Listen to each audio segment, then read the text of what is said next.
সবাই ভালো আছো? জি স্যার, আলহামদুলিল্লাহ স্যার। আসসালামু আলাইকুম। ওয়ালাইকুম আসসালাম।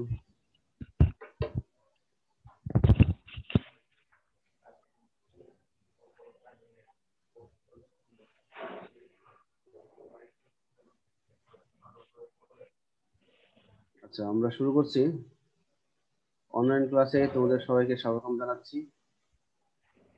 আর আজকে অধ্যায় হলো কোষ রসায়ন। কোষ রসায়নের আমরা আজকে 3 নম্বর লেকচার শুরু করছি। আমাদের টপিকস গুলো হলো ডাইস্যাকারাইড এবং পলিস্যাকারাইড। ডাইস্যাকারাইডের মধ্যে আমরা সুক্রোজ, সেলুলোজ, ম্যালটোজের বৈশিষ্ট্য ও গঠন করব। পলিস্যাকারাইডের মধ্যে আমরা শ্বেতসার বা স্টার্চ, সেলুলোজ, গ্লাইকোজেন ইত্যাদির বৈশিষ্ট্য ও গঠন করব। আমরা ডাইস্যাকারাইডে আসছি। ডাইস্যাকারাইডের সংজ্ঞা হলো যে দুটি মনোস্যাকারাইড একত্রে যুক্ত হয়ে যে কার্বোহাইড্রেট গঠন করে তাকে ডাইস্যাকারাইড বলে। তাহলে ডাইস্যাকারাইডের গঠনে দুটি মনোস্যাকারাইড পাওয়া যায়। উদাহরণ সুক্রোজ, সেলুলোজ, ম্যালটোজ, ল্যাকটোজ ইত্যাদি। তো সুক্রোজের রাসায়নিক সংকেত হলো C12H22 ও 11। এটা হলো উদ্ভিদের প্রধান ডাইস্যাকারাইড। এর সাধারণ নাম আবার চিনি, কারণ সুক্রোজ গুলো মিলে চিনি গঠন করে। তাহলে চিনি হলো একটি সাধারণ সুক্রোজ যা ইক্ষু এবং বীজ থেকে পাওয়া যায়। মধুর প্রধান কাঁচামাল হলো সুক্রোজ। সবুজ উদ্ভিদের পাতায় প্রস্তুত কার্বোহাইড্রেট সুক্রোজ হিসেবে বিভিন্ন অঙ্গে পরিবাহিত হয়। তাহলে সবুজ উদ্ভিদ সালোকসংশ্লেষণ প্রক্রিয়ায় প্রথমে গ্লুকোজ তৈরি করে, আর এই গ্লুকোজ থেকে পরে বিভিন্ন ধরনের শর্করা যেমন সুক্রোজ, স্টার্চ ইত্যাদি আকারে উদ্ভিদ বিভিন্ন যৌগ তৈরি করতে পারে। আর উদ্ভিদ যখন সালোকসংশ্লেষণ প্রক্রিয়ায় সুক্রোজ গুলো তৈরি করবে, তখন এরা বিভিন্ন অঙ্গে বাহিত করবে সুক্রোজ হিসেবে। সুক্রোজের বৈশিষ্ট্য বা ধর্ম: এরা সাদা, দানাদার, মিষ্টি স্বাদযুক্ত কঠিন পদার্থ। স্বাদে গ্লুকোজ থেকে দ্বিগুণ মিষ্টি, পানিতে দ্রবণীয়, কিন্তু বিশুদ্ধ অ্যালকোহল ও ইথারে অদ্রবণীয়। এর গলনাঙ্ক 188 ডিগ্রি সেলসিয়াস। লৌহ অ্যাসিডে সুক্রোজের জলীয় দ্রবণ আদ্র বিশ্লেষিত হয়ে সমপরিমাণ গ্লুকোজ ও ফ্রুক্টোজ অণু গঠন করে। আচ্ছা, এখন আমরা আসি সুক্রোজের যে 2 নম্বর। এখানে আমরা একটা কথা বললাম যে সবুজ উদ্ভিদের পাতায় প্রস্তুত কার্বোহাইড্রেট। তাহলে সবুজ উদ্ভিদের পাতা সালোক সংশ্লেষণ প্রক্রিয়ায় প্রথমে কি তৈরি করবে? কে বলতে পারে? সবুজ উদ্ভিদের পাতা সালোক সংশ্লেষণ প্রক্রিয়ায় প্রথমে কোন শর্করা তৈরি করে? Glucose. Glucose. Glue- glucose glucose. পরে এনজাইমের সাহায্যে বিক্রিয়া করে দেখা গেল ফ্রুক্টোজ তৈরি করতে পারে, তারপর সুক্রোজ তৈরি করতে পারে। তারপরে আবার হলো স্টার্চ তৈরি করতে পারে। এরকম বিভিন্ন ধরনের শর্করায় পরিণত হতে পারে। ডাইস্যাকারাইডের গঠন: সুক্রোজের গঠন: সুক্রোজ এটা হলো C12H22 ও 11 প্লাস পানি আদ্র বিশ্লেষিত হয়। এখানে এনজাইম হয় সুক্রেজ। সুক্রোজকে ভাঙে যে এনজাইম তার নাম সুক্রেজ। তাহলে সুক্রোজকে আদ্র বিশ্লেষণ করার মাধ্যমে গ্লুকোজ এবং ফ্রুক্টোজ তৈরি করে। তাহলে সুক্রোজ তৈরির সময় দুইটি মনোস্যাকারাইড তথা আলফা ডি গ্লুকোজের 1 নং কার্বনের OH এবং বিটা ডি ফ্রুক্টোজের 2 নং কার্বনের OH থেকে এক অণু পানি অপসারিত হয়। ফলে এই কার্বন দুটির মধ্যে একটি গ্লাইকোসাইড বন্ধনী বা অক্সিজেন ব্রিজ গঠিত হয়ে সুক্রোজ সৃষ্টি করে। তাহলে আমরা স্ট্রাকচারে এবার যাব। স্ট্রাকচারে আমরা এখানে দেখতে পাচ্ছি গ্লুকোজ, ডান সাইডে দেখতে পাচ্ছি ফ্রুক্টোজ। তোমরা কেউ কি বলতে পারবা এই গ্লুকোজ কোন গ্লুকোজ, বিটা ডি না আলফা ডি? বাম সাইডের যে গ্লুকোজটা আঁকানো আছে এটা কোন গ্লুকোজ, বিটা ডি গ্লুকোজ না alpha D glucose? Alpha D glucose. Alpha D. Alpha D glucose. আর ডান সাইডে যে ফ্রুক্টোজটা আছে সেটা? সেটা সেটা আলফা ডি গ্লুকোজ নাকি? না না, এখানে একটু চেঞ্জ তোমাদের। না, এটা বিটা ডি গ্লুকোজ। এটাও বিটা ডি ফ্রুক্টোজ, কিন্তু এখানে তোমাদের চিনতে অসুবিধা হচ্ছে এই কারণে আমি এটা একটু বুঝাই দিই। জি স্যার। আচ্ছা, এটা আমরা পরে স্ট্রাকচারে যাই। তাহলে এখানে হলো এটা হলো বিটা ডি ফ্রুক্টোজ। বাম সাইডে যেটা দেওয়া আছে এটা হলো বিটা ডি ফ্রুক্টোজ, এটা হলো তার অরিজিনাল কাঠামো। আমরা এখানে দেখতে পাচ্ছি যে 2 নম্বর কার্বনের উপরে আছে OH আর নিচে আছে শেষ OH। মানে এটা হলো beta D fructose. Beta D. এখন হলো এটা হলো সাইড চেঞ্জ হওয়ার আগে, যখন সুক্রোজ গঠিত হয় তখন beta D alpha D glucose এর কাছাকাছি যখন বিটা ডি ফ্রুক্টোজ আসে তখন সে তার সাইড পরিবর্তন করে। কেন করে সেটা পরে বলতেছি। তাহলে সাইড পরিবর্তন করার ফলে এখানে আমরা দেখতে পাচ্ছি ডান সাইডে এটা হলো আফটার সাইড চেঞ্জ, সাইড পরিবর্তন করার পরে এই কাঠামো দাঁড়িয়েছে। তাহলে আমরা এখানে দেখেছিলাম অরিজিনাল কাঠামোতে 2 নম্বর কার্বন, 2 নম্বর কার্বনের জায়গায় হয়ে গেছে 5। এখানে দেখেছিলাম আমরা 5 নম্বর কার্বন, 5 হচ্ছে 2। আবার উপরে এখানে দেখেছিলাম 6 নম্বর কার্বন ছিল বামে অরিজিনাল কাঠামোতে, এখানে হয়ে গেছে 1। আর 1 ছিল এদিকে, এটা হয়ে গেছে 6। তাহলে এখানে সব সাইড চেঞ্জ হচ্ছে। আবার এখানে ছিল 3, 3 চলে আসছে এখানে, আর 4 চলে আসছে এখানে। শুধু যে কার্বনই চেঞ্জ হয়েছে তা না, কার্বনের সাথে যে অংশগুলো যুক্ত ছিল বিভিন্ন মৌল বা মূলক, হ্যাঁ সেগুলো কিন্তু পরিবর্তন হয়েছে।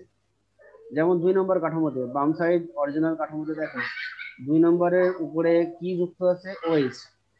আর 2 নম্বর কার্বনের নিচে কি যুক্ত আছে, CH2OH। খেয়াল করেছো? অরিজিনাল কাঠামোটা দেখো, হ্যাঁ বিটা ডি ফ্রুক্টোজের অরিজিনাল কাঠামো 2 নম্বরের উপরে আছে OH আর নিচে আছে CH2OH। যখন আমরা সাইড চেঞ্জ করেছি তখন আমরা কি দেখতে পাচ্ছি, এই 2 নম্বরে উপরে চলে গেছে CH2OH আর নিচে এসেছে OH, চেঞ্জ হয়ে গেছে। আবার 3 নম্বরে দেখো, 3 নম্বরের উপরে কি আছে অরিজিনাল কাঠামোতে, কেউ কি বলবা? 3 নম্বর যে বিটা ডি ফ্রুক্টোজ এর অরিজিনাল কাঠামোতে উপরে কি সংযুক্ত ছিল, এইচ ও OH। আর নিচে কি ওএইচ নিচে কি যুক্ত আছে, H। এইচ। তাহলে এখন এখানে দেখো 3 নম্বরে এটাও চেঞ্জ হয়ে গেছে, OH চলে গেছে নিচে, H চলে গেছে উপরে। আবার দেখো 4 নম্বর কাঠামোতে কি দেওয়া আছে, উপরে আছে H, H চলে গেছে নিচে, আর নিচে ছিল OH, OH গেছে উপরে। 5 নম্বর কাঠামোতে দেখো উপরে ছিল CH2OH, সেটা চলে গেছে নিচে, আর H ছিল নিচে, সেটা হয়ে গেছে উপরে। তাহলে শুধু যে কার্বন কাঠামোই পরিবর্তন হয়নি তা না, কার্বনের সাথে যে অংশগুলো যুক্ত ছিল তারাও কিন্তু পরিবর্তন হয়েছে। ঠিক আছে? এখন মনে করো এই যদি আমরা এই আলফা ডি গ্লুকোজকে আমরা যদি এই একবার সব বামে নিয়ে আসি, এই বামে যে সাদা অংশ আছে, এই বামের এই সাদা অংশে যদি আমি এখানে আলফা ডি গ্লুকোজের স্ট্রাকচারটা আঁকি, তাহলে আলফা ডি গ্লুকোজের পাশে বিটা বিটা ডি ফ্রুক্টোজের কোন কার্বনকে পাবে? খেয়াল করো তো, অরিজিনাল কাঠামোটা দেখো, অরিজিনাল কাঠামোর কোন কার্বনটা পাবে? আলফা ডি গ্লুকোজের 1 নম্বর কার্বন বিটা ডি ফ্রুক্টোজের কোন নাম্বার কার্বনকে পাবে? বুঝতে পেরেছো? আমি আবার বলছি, একবার বুঝাই। আবার জি স্যার। বলতেছি, এই বিটা ডি ফ্রুক্টোজের অরিজিনাল স্ট্রাকচারটা খেয়াল করো, বিটা ডি ফ্রুক্টোজের অরিজিনাল যে স্ট্রাকচার সেটা খেয়াল করো। এর বাম পাশে আমি যদি আলফা ডি গ্লুকোজ আঁকাই, তাহলে আলফা ডি গ্লুকোজের 1 নম্বর কার্বনের পাশে কয় নম্বর কার্বনটা আসবে বিটা ডি ফ্রুক্টোজের? 6 5 নাম্বার। নাম্বার। 5 নম্বর কার্বন আসবে, 5 নম্বর। হ্যাঁ ঠিক ও আছে, পাঁচ 5 নম্বর নাম্বার। কার্বন আসবে। কিন্তু আমার দরকার হলো কয় নম্বর কার্বন? আমার বিটা ডি ফ্রুক্টোজের কয় নম্বর কার্বন দরকার? 2 নম্বর। 2 কয় নম্বর নাম্বার। দরকার? 2 নম্বর। এই জন্য কিন্তু আমাদের সাইডটা পরিবর্তন করতে হয়। হ্যাঁ, এই সাইডটা পরিবর্তন করে তখন, এটা আমি করি না, এটা উদ্ভিদই করে নেয়। উদ্ভিদই সাইড চেঞ্জ করে নিয়ে এরকম 2 নম্বর কাঠামোকে আলফা ডি গ্লুকোজের 1 নম্বর কাঠামোর কাছে নিয়ে আসে। এখন আমরা সেই স্ট্রাকচারে ফিরে যাই। এই জিনিসটা, তাহলে এখানে আলফা ডি গ্লুকোজ, এখানে ছিল বিটা ডি ফ্রুক্টোজ। এখানে যদি অরিজিনাল স্ট্রাকচারটা হইতো তাহলে এখানে হইতো 5 নম্বর কার্বন। হ্যাঁ, আমাদের দরকার যেহেতু 2 নম্বর সুক্রোজ গঠনে, এই জন্য এখানে 2 নম্বর কার্বন সাইড চেঞ্জ হওয়ার পর হয়েছে। তাহলে এখন আমরা দেখতে পাচ্ছি আলফা ডি গ্লুকোজের 1 নম্বর কার্বনের নিচে আছে OH, আর বিটা ডি ফ্রুক্টোজের 2 নম্বর কার্বনের নিচে আছে OH। তাহলে আমরা এরকম ব্লক করে দিয়েছি, এখনো পানি অপসারিত হয়েছে। এই যে অপসারিত হয়েছে, পানি অপসারণ হওয়ার ফলে এখানে একটা বন্ধন তৈরি হয়েছে। এই বন্ধন নাম হলো গ্লাইকোসাইডিক বন্ধন, বা এটাকে আমরা বলবো অক্সিজেন সেতু। আর যদি আমরা ভালো ভাষায় বলতে যাই তাহলে আমরা বলবো আলফা 1 এবং বিটা 2 গ্লাইকোসাইডিক বন্ধন। তাহলে আলফা ডি গ্লুকোজ এবং বিটা ডি ফ্রুক্টোজ পরস্পর আলফা 1 ও বিটা 2 গ্লাইকোসাইডিক বন্ধনী দ্বারা পরস্পর যুক্ত হয়ে সুক্রোজ তৈরি করে। তাহলে এবার কি স্ট্রাকচারটা বুঝেছে সবাই? জি স্যার, বুঝা গেছে। আচ্ছা, এখন আমরা একটা কোশ্চেনে যাব। এই কোশ্চেনে মানে এর আগে একটু বুঝাইছিলাম, তারপর আবার বোঝাই। যে গ্লুকোজ এবং ফ্রুক্টোজ উভয়ই রিডিউসিং সুগার বা বিজারক শর্করা, কিন্তু সুক্রোজ রিডিউসিং সুগার নয় কেন? রিডিউসিং সুগার নয়, কারণ সুক্রোজ তৈরির সময় দুটি মনোস্যাকারাইড বলতে একটা হলো আলফা ডি গ্লুকোজ আর একটা হলো বিটা ডি ফ্রুক্টোজ। তাহলে আলফা ডি গ্লুকোজে ছিল মুক্ত অ্যালডিহাইড এবং বিটা ডি ফ্রুক্টোজে ছিল মুক্ত কিটোন। হ্যাঁ, এরা যখন একাকী ছিল তখন কিন্তু এদের মুক্ত থাকার ক্ষমতা ছিল, কিন্তু যখন সুক্রোজ তৈরি করে ফেলেছে তখন কি হয়েছে, যে মনোস্যাকারাইডের যে মুক্ত অ্যালডিহাইড এবং মুক্ত কিটোন এই গ্রুপের অস্তিত্ব নষ্ট হয়ে যায়, যার ফলে সুক্রোজের বিজারণ ক্ষমতা নষ্ট হয় বা লুপ্ত হয়ে যায়। সেজন্য এটিকে বিজারণ ক্ষমতাহীন চিনি বলে। তাহলে আমরা এখানে কি বলবো, যে গ্লুকোজ ও ফ্রুক্টোজ উভয় রিডিউসিং সুগার কেন? কারণ গ্লুকোজ এবং ফ্রুক্টোজ যখন আলাদা বা পৃথক অবস্থায় থাকবে তখন গ্লুকোজে থাকবে একটা মুক্ত অ্যালডিহাইড এবং ফ্রুক্টোজে থাকবে একটি মুক্ত কিটোন, তখন তাদের বিজারণ ক্ষমতা থাকে। কিন্তু যখন সুক্রোজ গঠন করে তখন আহ, গ্লুকোজের মুক্ত অ্যালডিহাইড এবং ফ্রুক্টোজের মুক্ত কিটোনের অস্তিত্ব নষ্ট হয়ে যায় এবং সুক্রোজের বিজারণ ক্ষমতা থাকে। এই জন্য সুক্রোজকে তখন বলবো আমরা নন রিডিউসিং সুগার, হ্যাঁ, বা অবিজারক শর্করা। তাহলে কোশ্চেনটা বুঝেছে সবাই? জি স্যার। আচ্ছা, তাহলে আমরা শুধু গ্লুকোজ ফ্রুক্টোজই না, সব ধরনের মনোস্যাকারাইডই আসলে তোমার রিডিউসিং সুগার।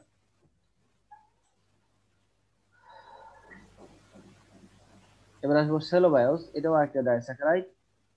সাধারণত সেলুলোজ বা লিগনিনের আংশিক ভাঙনের ফলে সেলোবায়োস তৈরি হয়। 2 বিটা ডি গ্লুকোজ β14 লিঙ্কেজ দিয়ে সংযুক্ত হয়ে এখনো সেলোবায়োস তৈরি করে। তাহলে আমরা বামে একটা দেখতে পাচ্ছি, এটা হলো একটা বিটা ডি গ্লুকোজ, ডানে একটা দেখতে পাচ্ছি বিটা ডি গ্লুকোজ। তাহলে বিটা ডি গ্লুকোজের 1 নম্বর কার্বনের উপরে একটা ওএইচ থাকবে, আর পাশের যেটা বিটা ডি গ্লুকোজ তার 4 নম্বর কার্বনের নিচে একটা ওএইচ ছিল। তাহলে এখানকার ওএইচ আর 1 নম্বরের ওএইচ এর মধ্যে কোনো পানি অপসারিত হয়, যার ফলে সেখানে একটা অক্সিজেন সেতু তৈরি হয়। তাহলে এইভাবে অক্সিজেন সেতু বা গ্লাইকোসাইডিক বন্ধন দ্বারা যুক্ত হয়ে সেলোবায়াস তৈরি করে, এবং লিঙ্কেজটার নাম হবে কি, β14 লিঙ্কেজ বা β14 গ্লাইকোসাইডিক বন্ধন। তাহলে সেলোবায়োস পরস্পর, হ্যাঁ, β14 গ্লাইকোসাইডিক লিঙ্কেজ দ্বারা সংযুক্ত থাকে। ম্যালটোজ, তাহলে স্যার সাধারণ, এটা স্ট্রাকচার স্যার নিচের মতো করে লেখা যায় না? কি বলো নিচে, আবার বলো প্রশ্নটা কি? ওই সেলো বায়োলজির স্ট্রাকচারটা স্যার মেল্টোজের স্ট্রাকচার লেখা যায় না? না না, লেখা যাবে না, কারণ তো, সেলো বায়োলজির স্ট্রাকচার স্যার হ্যাঁ, মেল্টোজের স্ট্রাকচারের মতো করে না না, লেখা যাবে না, কারণটা কি, কারণ আমরা লেখা যায় না জানি, কেন স্যার? কারণটা হলো সেলোবায়াজের যে অণুগুলো আছে বা এই কাঠামোগুলো আছে সেগুলো কি গ্লুকোজ দ্বারা গঠিত? সেলোবায়াস কি গ্লুকোজ দ্বারা গঠিত? সেলোবায়াস কি গ্লুকোজ দ্বারা গঠিত? গ্লুকোজ। কোন গ্লুকোজ? Beta D glucose.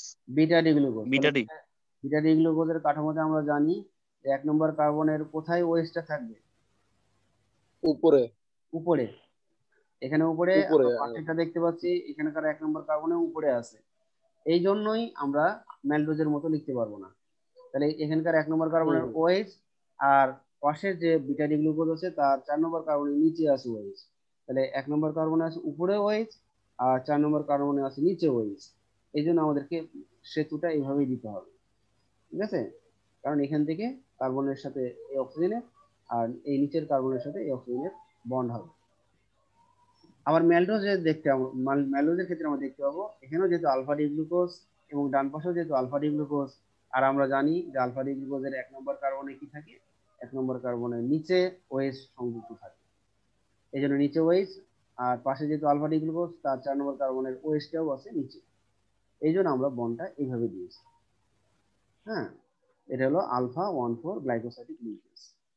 তাহলে আমরা এটা কখন পাবো? সাধারণত স্টার্চের আংশিক ভাঙনের ফলে ম্যালটোজ তৈরি হয়। 2 আলফা ডি গ্লুকোজ α14 লিঙ্কেজ দিয়ে সংযুক্ত হয়ে এখনো ম্যালটোজ তৈরি করে। তাহলে এবার কি বুঝতে পেরেছো কেন এটা হলো ম্যালটোজ আর সেলুলোজের মধ্যে পার্থক্যটা? জি স্যার। আচ্ছা, আমরা একটা ডাইস্যাকারাইড বলি নাই, সেই ডাইস্যাকারাইডটা ছিল কি, ল্যাকটোজ সম্ভবত। এই যে ল্যাকটোজটা কিন্তু আমরা কোথাও স্ট্রাকচার দিই না। ল্যাকটোজটাও আপাতত তোমরা জেনে রাখতে পারো, ল্যাকটোজটা হলো যে এখনো আলফা ডি গ্লুকোজ এবং এখনো আলফা গ্যালাক্টোজ, এখনো আলফা ডি গ্লুকোজ এবং এখনো আলফা গ্যালাক্টোজ পরস্পর আলফা 1,4 গ্লাইকোসাইডিক লিঙ্কেজ দিয়ে যুক্ত হয়ে ল্যাকটোজ তৈরি হয়। তো এটা স্ট্রাকচার আমরা এখানে দিই নাই, বইও নাই, আমরাও দিই নাই। আচ্ছা, এবার আমরা আসবো পলিস্যাকারাইড।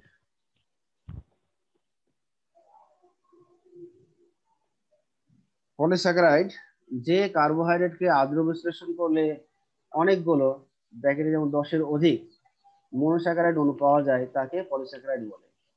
তাহলে আমরা বললাম কি, যে কার্বোহাইড্রেটকে আদ্র বিশ্লেষণ করলে অনেকগুলো মনোস্যাকারাইড অণু পাওয়া যায় তাকে পলিস্যাকারাইড বলে। ঠিক আছে।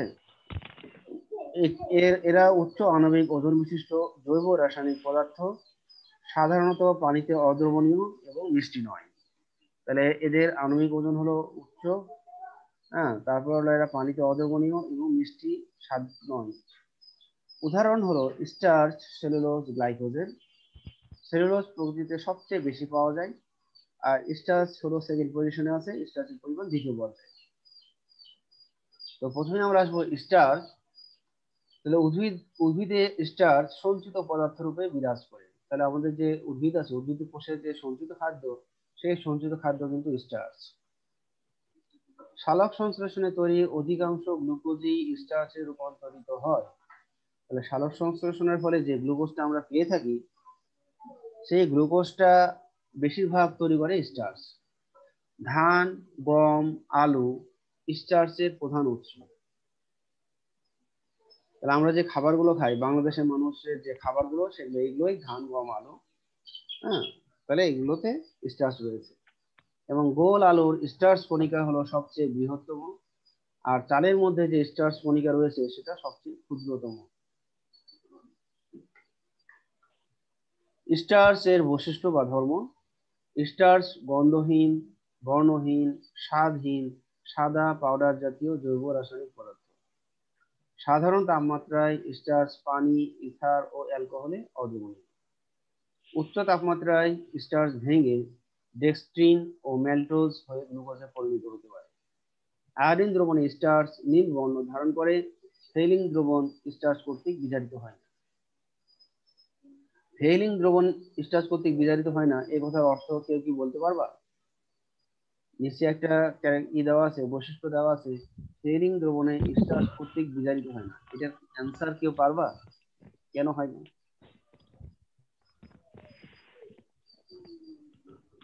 কারণ না জানা থাকলে বলো, পারি না বলো, বুঝাই দিচ্ছি। পারবা কেউ? বুঝাই দেন। আচ্ছা, তোমাদের ওই বিজারক শর্করার কথা মনে আছে?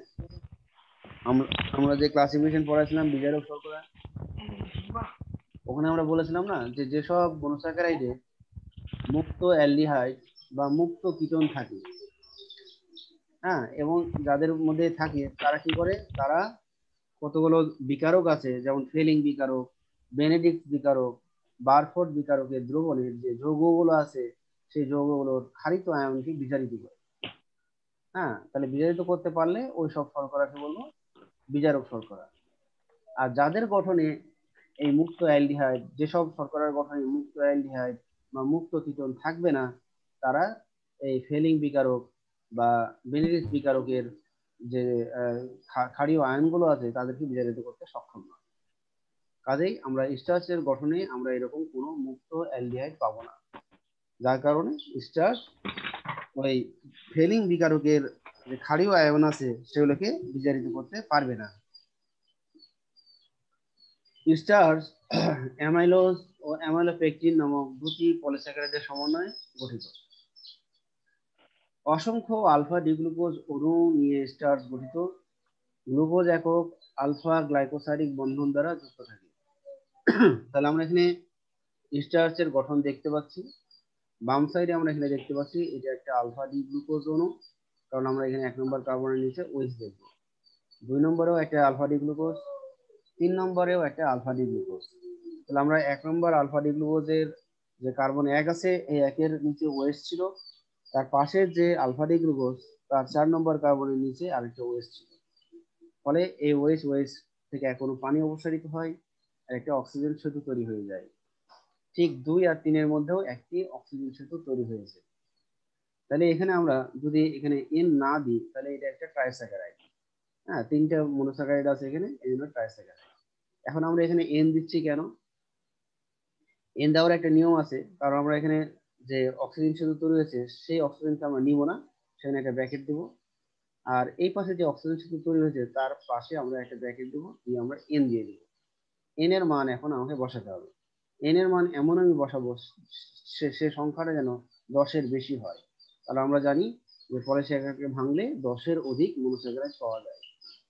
আমরা এখন এন এর মধ্যে যেটা আছে, এখানে আমরা দেখব যে কার্বন 6টা আছে কিনা, হাইড্রোজেন 10টা আছে কিনা, অক্সিজেন 5টা আছে কিনা। কারণ আমরা জানি যে এটা হলো কার সাধারণ সংকেত, এটা হলো এই যে এখানে আমরা যদি দেখি, আমরা স্টার্চের সাধারণ সংকেতের নাম কি, C6H10O5। হ্যাঁ, বা এটা পলিস্যাকারাইডেরও সাধারণ সংকেত। তাহলে পলিস্যাকারাইডের সাধারণ সংকেত C6H10O5 ব্র্যাকেট N। তাহলে এই জিনিসটা থাকবে। এবার সবাই খেয়াল করো, কার্বন এখানে কয়টা আছে আমরা দেখতে পাচ্ছি, 1 2 3 4 5, উপরে 6, কার্বন 6টাই আছে। হাইড্রোজেন কয়টা আছে দেখো, এখানে 1টা 2টা 3টা 4টা 5টা 6টা 7টা 8টা 9টা 10টাই আছে। অক্সিজেন 5টা থাকবে, 1 2 3, তারপর উপরে আছে হলো 4, এখানে 5। তাহলে আমাদের এটা ঠিকই আছে। তাহলে এটা হলো আমরা স্টার্চের সংকেত পেলাম। এটা আমরা যখন পরীক্ষায় লিখতে দিব স্টার্চের গাঠনিক স্ট্রাকচারাল ফর্মুলা দেখো, তখন তোমরা এটাই দিবা। তারপর আমরা আরেকটু ডিটেলস জানার জন্য আরেকটু জায়গায় যাই। সেটা হলো কি, আমরা জানি যে স্টার্চ কি কি নিয়ে গঠিত। স্টার্চ হলো 2 ধরনের পলিস্যাকারাইড নিয়ে গঠিত, একটা হলো অ্যামাইলোজ আর এটার নাম হলো অ্যামাইলোপেকটিন।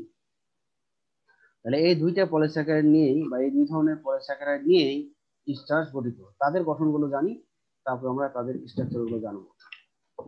তো অ্যামাইলোজ এর পরিমাণ, উদ্ভিদের স্টার্চে অ্যামাইলোজের পরিমাণ 20 থেকে 30 ভাগ থাকে, আর অ্যামাইলোপেকটিন বেশি থাকে। অ্যামাইলোপেকটিন হলো 70 থেকে 80%।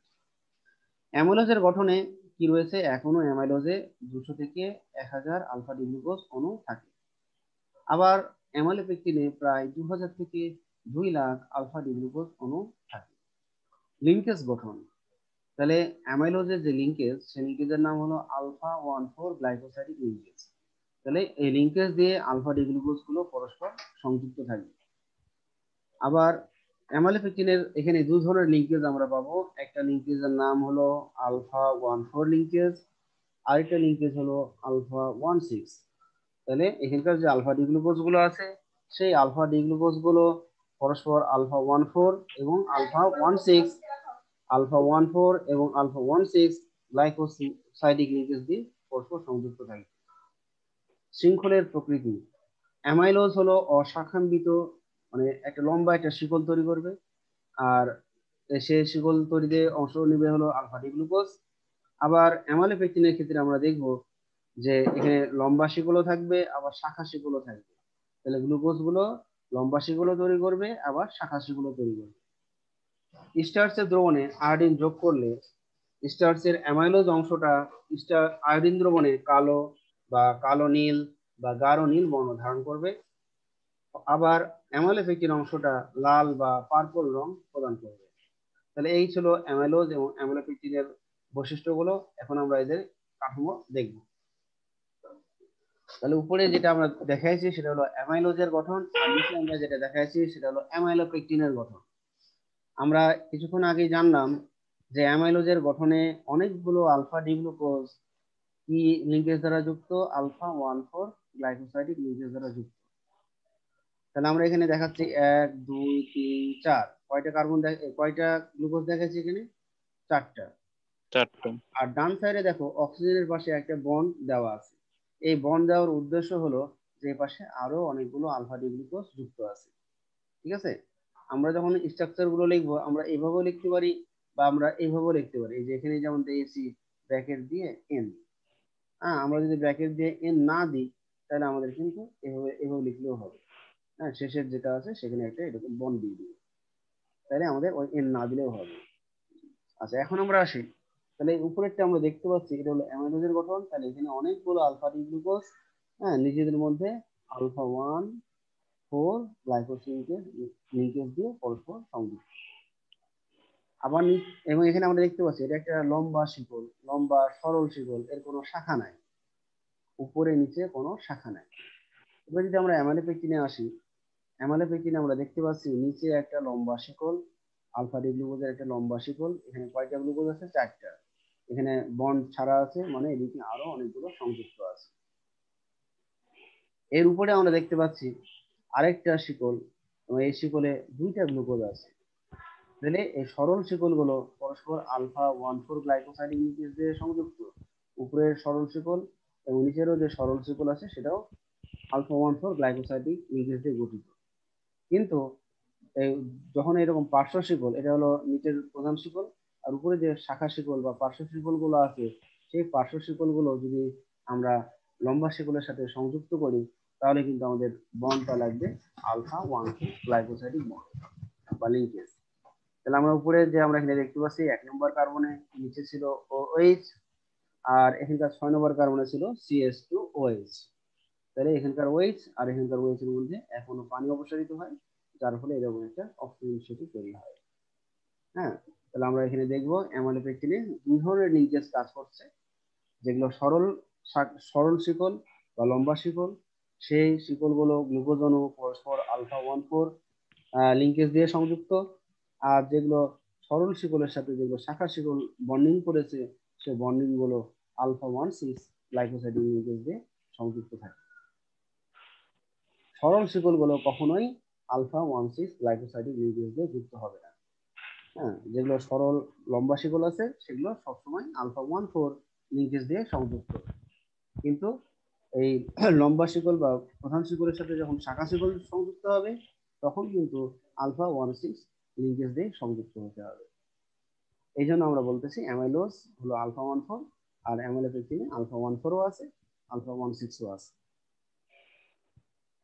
আর আমরা যখন পরীক্ষায় লিখবো, তখন পরীক্ষায় আমরা এই স্ট্রাকচারটাই লিখতে পারি, অথবা আমরা নিচে যেটা দেখালাম এই যে অ্যামাইলোজের উপরে যেটা আমরা দেখতে পাচ্ছি, এই এই এই স্ট্রাকচারটা দিতে পারি, যে কোনো একটা আমরা দিতে পারি।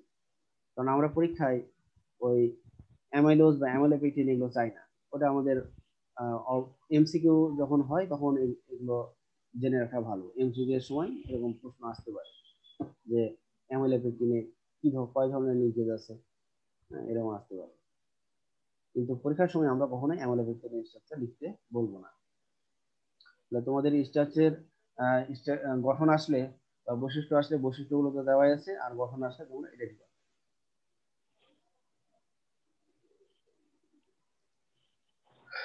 তাহলে তোমরা কি স্ট্রাকচার গঠন বুঝতে পেরেছো? হ্যালো, স্ট্রাকচার গঠন কি তোমরা বুঝতে পেরেছো? জি স্যার। জি স্যার। আচ্ছা,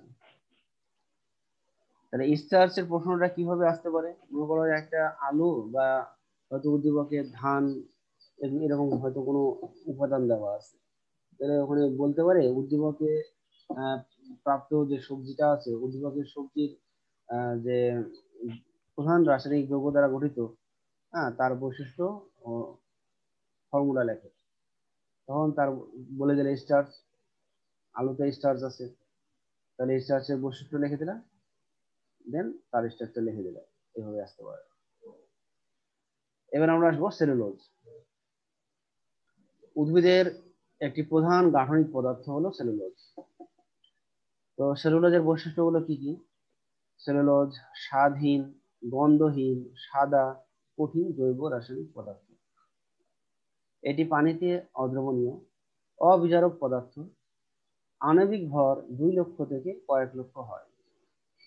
এটি মিষ্টি নয়, বিজারণ ক্ষমতাহীন, আয়োডিন দ্রবণ প্রয়োগে কোনো রং দেয় না।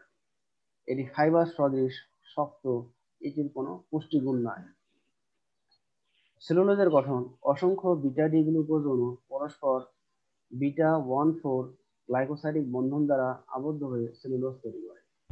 তাহলে সেলুলোজের গঠনে যে গ্লুকোজ গুলো থাকবে, সেই গ্লুকোজের নাম হলো বিটা ডি গ্লুকোজ। তাহলে অনেকগুলো বিটা ডি গ্লুকোজ পরস্পর বিটা 1,4 গ্লাইকোসাইডিক বন্ধন দ্বারা যুক্ত হয়ে সেলুলোজ তৈরি করে। সেলুলোজ অণু শাখাম্বিত হয়, শাখাম্বিত নয়, হ্যাঁ, অশাখাম্বিত। তাহলে আমরা সেলোবায়োজের স্ট্রাকচার একটা দেখেছিলাম, এই যেখানে আমরা দেখেছিলাম সেলোবায়াস, এখানে যেমন আমরা দেখেছিলাম সেলোবায়াসের এখানে দুইটা বিটা ডি গ্লুকোজ আছে। যদি আমরা দেখেই সেলুলোজ তৈরি করি তাহলে আমরা এখানে কি দেখবো, এখানে আমরা আরেকটা বিটা ডি গ্লুকোজের স্ট্রাকচার আঁকিয়ে তার সাথে বন্ধন দেখিয়ে দেবো, দিয়ে লাস্টে একটা বন্ড ছেড়ে দিব, তাহলে ওটা সেলুলোজের স্ট্রাকচার হয়ে যাবে। ঠিক আছে, তাহলে সেলুলোজের গঠনে বিটা ডি গ্লুকোজ গুলো পরস্পর এরকম বন্ধন দিয়ে পরস্পর যুক্ত হবে।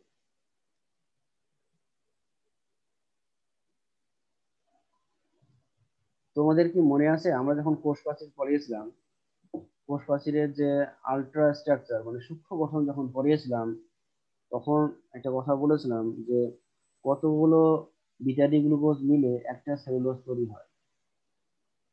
কেউ কি বলতে পারবা একটা সেলুলোজ তৈরিতে কতগুলো বিটা ডি গ্লুকোজ দরকার? কারো মনে আছে? এটা কোষ প্রাচীরের পড়া ছিল। কোষ প্রাচীরের পড়া ছিল যে একটা সেলুলোজ অণু গঠনে কতগুলো কতগুলো বিটা ডি গ্লুকোজ প্রয়োজন। এটা কিন্তু আগের পড়া, কারোই মনে নাই? কেউ রেসপন্স করছো না কেন?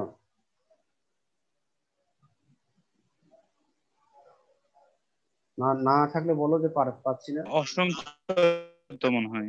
কতগুলো? প্রায় 3000। হ্যাঁ, প্রায় 3000। স্যার অসংখ্য। প্রায় 3000 1000 থেকে 3000। হ্যাঁ, 3000। 1000 থেকে 3000 সেলুলোজ দিয়ে সেলুলোজ চেইন গঠন করে। ওটা তো সেলুলোজ চেইন, আমি বলেছি সেলুলোজ। একটা সেলুলোজ তৈরিতে কতগুলো বিটা ডি গ্লুকোজ প্রয়োজন? একটা সেলুলোজ তৈরিতে কতগুলো বিটা ডি গ্লুকোজ প্রয়োজন? একটা সেলুলোজ তৈরিতে প্রায় 3000 বিটা ডি গ্লুকোজ প্রয়োজন প্রায়। আচ্ছা যাই হোক, তাহলে এখানে আমরা ওরকম ভাবে দেখবো। তাহলে এখন আমরা আসবো আরেকটা, সেটা হলো গ্লাইকোজেন। সেলুলোজ গেল, এবার আসবো গ্লাইকোজেন। তাহলে গ্লাইকোজেন এরও রাসায়নিক সংকেত এরকম C6H10O5 এটি একটি পুষ্টিজাত পলিস্যাকারাইড। এটি প্রাণীদেহের সায়ানোব্যাকটেরিয়ার এবং কতিপয় ছত্রাকের সঞ্চিত খাদ্য হিসেবে থাকে। প্রাণীদেহের যকৃত ও মাংসপেশিতে বেশি করে গ্লাইকোজেন জমা থাকে, যা প্রয়োজনে গ্লুকোজে পরিণত হয়ে কার্বন ও শক্তি সরবরাহ করে। এই জন্য গ্লাইকোজেনকে প্রাণীজ স্টার্চ বলে। বৈশিষ্ট্য: এটি সাদা পাউডার জাতীয়, যা পানিতে আংশিক দ্রবণীয়। আয়োডিন দ্রবণ প্রয়োগ করলে লালচে বেগুনি বর্ণ ধারণ করে। এরা আংশিক আর্দ্র বিশ্লেষিত হয়ে ম্যালটোজ আর পূর্ণ আর্দ্র বিশ্লেষিত হয়ে আলফা ডি গ্লুকোজ অণু প্রদান করে। যকৃতের গ্লাইকোজেন গ্লুকোজে পরিণত হয়ে রক্তে প্রবাহিত হয় এবং রক্তে গ্লুকোজের স্বাভাবিক মাত্রা নিয়ন্ত্রণ করে। গ্লাইকোজেনের গঠন: গ্লাইকোজেনের মূল গাঠনিক একক হলো আলফা ডি গ্লুকোজ। অ্যামাইলোপেকটিনের মতো এর অণু শৃঙ্খল ও শাখাম্বিত এবং দুই ধরনের গ্লাইকোসাইডিক বন্ধন নিয়ে গঠিত। আলফা 14 এবং আলফা 16 এর মাধ্যমে গ্লুকোজ অণুগুলো পরস্পর সংযুক্ত থাকে। তাহলে গ্লাইকোজেনের গঠনে যদি আমরা নিচের এই অ্যামাইলোপেকটিনের স্ট্রাকচারটা দিয়ে দিই, হ্যাঁ এই কাঠামোটাই দিয়ে দিই, তাহলেই এটা গ্লাইকোজেনের স্ট্রাকচার হয়ে যাবে। কারণ অ্যামাইলোপেকটিনের স্ট্রাকচার এবং গ্লাইকোজেনের স্ট্রাকচার প্রায় এক। তবে পার্থক্য আছে, অ্যামাইলোপেকটিন এবং গ্লাইকোজেনের মধ্যে পার্থক্য আছে। সে পার্থক্যটা কিসের পার্থক্য হবে বলো দেখি কেউ? অ্যামাইলোপেকটিন এবং গ্লাইকোজেনের মধ্যে একটা পার্থক্য আছে, সে পার্থক্যটা কিসের পার্থক্য হতে পারে? গ্লুকোজ সংখ্যার উপর। গ্লুকোজ সংখ্যা, কারণ গ্লাইকোজেনের গ্লুকোজ সংখ্যা একরকম আর অ্যামাইলোপেকটিনের গ্লুকোজ সংখ্যা আরেক রকম। অ্যামাইলোপেকটিনে কতগুলো গ্লুকোজ থাকতে পারে তার কি মনে আছে? অ্যামাইলোপেকটিনে কতগুলো বিটা ডি গ্লুকোজ থাকতে পারে, এই সরি আলফা ডি গ্লুকোজ থাকতে পারে? মনে আছে কারো? স্যার 1000। এই যে এখানে দেখো, এই যে অ্যামাইলোপেকটিনে কয় হাজার আছে? 2000 থেকে 2 লাখ।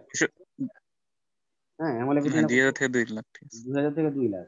গ্লাইকোজেনে থাকবে 30,000। এটা একটা পার্থক্য। তাহলে গ্লাইকোজেনে থাকবে কতগুলো? 30,000 আলফা ডি গ্লুকোজ অণু নিয়ে একটা গ্লাইকোজেন গঠিত। তাহলে এখানে একটা গ্লুকোজের সংখ্যা নিয়ে একটা পার্থক্য আছে। আর আরেকটা পার্থক্য আছে, সে পার্থক্যটা হলো শাখা শিকল। যেমন অ্যামাইলোপেকটিনের যে এটা হলো মেন শিকল, আর এটা হলো শাখা শিকল বা পার্শ্ব শিকল। পার্শ্ব শিকলে আমরা এখানে দেখব যেখানে যে গ্লুকোজ গুলো আছে এই গ্লুকোজের সংখ্যা নির্দিষ্ট নয়, অনির্দিষ্ট। যেমন এখানে আমরা যেমন দেখাচ্ছি দুইটা, আসলে দুইটা থাকে না, আরো বেশি থাকে। কিন্তু গ্লাইকোজেনের ক্ষেত্রে এই শাখা শিকলে এটা সীমারেখা নির্ধারণ করা আছে। গ্লাইকোজেনের ক্ষেত্রে এই শাখা শিকলে কমপক্ষে তোমার 10 থেকে 20টি আলফা ডি গ্লুকোজ থাকতে হবে। হ্যাঁ, তাহলে গ্লাইকোজেনের যে কাঠামো আছে সেই কাঠামোর যে পার্শ্ব শিকল গঠনে আলফা ডি গ্লুকোজের সংখ্যা কমপক্ষে 10 থেকে 20টির মধ্যে থাকতে হবে। তাহলে এটা একটা পার্থক্য। কিন্তু অ্যামাইলোপেকটিনের শাখা শিকল গঠনে এরকম কোনো নির্দিষ্টতা নাই। 20টার বেশিও হতে পারে, আবার 20টার কমও হতে পারে। হ্যাঁ, কিন্তু গ্লাইকোজেনের পার্শ্ব শিকল গঠনে 10 থেকে 20টি আলফা ডি গ্লুকোজ থাকতে হবে। তাই এই ছিল গ্লাইকোজেনের গঠন। আমরা সেলুলোজ আর গ্লাইকোজেনের গঠন চিত্রের মাধ্যমে দেখাইনি, এমনি জাস্ট বলে দিলাম। আচ্ছা, আজকের ক্লাসে কারো কোথাও সমস্যা আছে থাকলে বলতে পারো।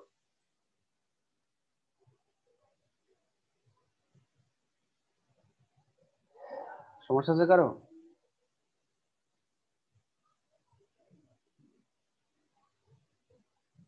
আচ্ছা, যেমন এখানে দেখো গ্লাইকোজেনের বৈশিষ্ট্য 3 নাম্বার। যকৃতে গ্লাইকোজেনে গ্লুকোজে পরিণত হয়ে রক্তে প্রবাহিত হয় এবং রক্তে গ্লুকোজের স্বাভাবিক মাত্রা নিয়ন্ত্রণ করে। তাহলে গ্লাইকোজেন তোমার হলো কিভাবে গ্লুকোজে পরিণত হয়, এটা কি কেউ কি ব্যাখ্যা করে বলতে পারবা?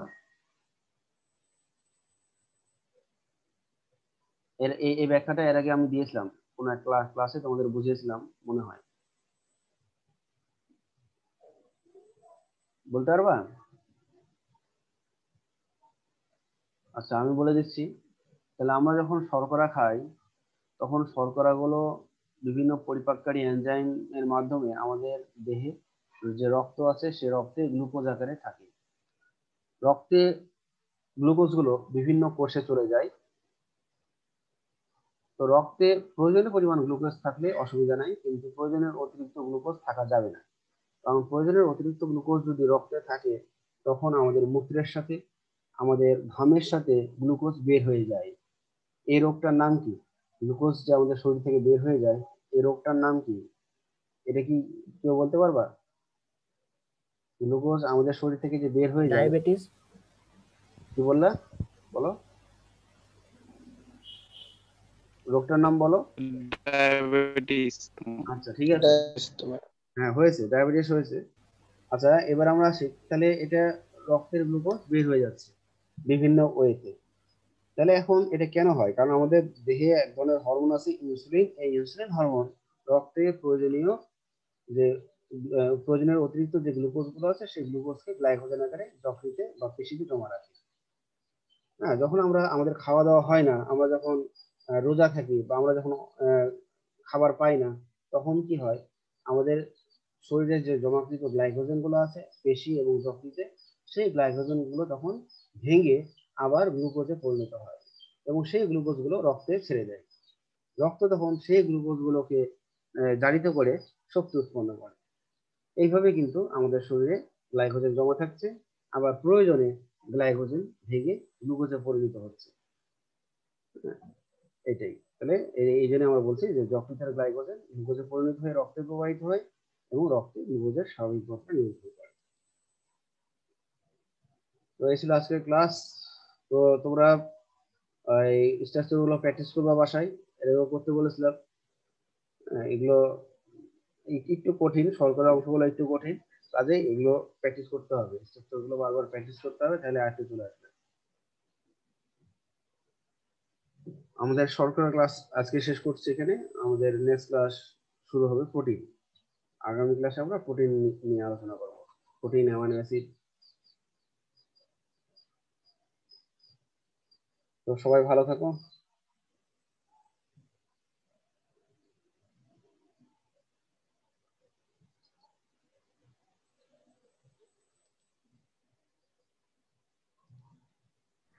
আসসালামু আলাইকুম।